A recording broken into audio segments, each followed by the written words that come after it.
మా మనస్సు, మన తలంపులు ఎవరి స్వాధీనంలో ఉండాలి? దేవుని స్వాధీనంలో ఉండాలి.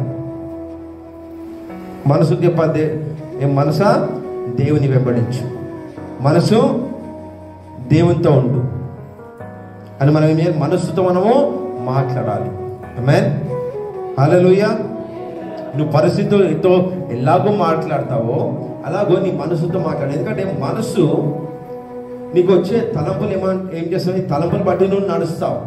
కానీ ఈ ఆలోచన మంచిదా, దేవుని నుంచి వచ్చిందా గ్రహించము. అది ఎప్పుడు గ్రహిస్తామంటే నీవు ప్రార్థన జీవితం కలిగి ఉన్నప్పుడు, దేవునిలో నువ్వు కొనసాగుతున్నప్పుడు నువ్వు గ్రహిస్తావు ఈ తలంపులు దేవుని తలంపులు, ఈ మనస్సు నాకు వచ్చినది దేవుని నుంచి అనుగ్రహించబడ్డది అని మనము గ్రహిస్తాము. ఎప్పుడు? ప్రార్థన జీవితంలో కొనసాగినప్పుడు.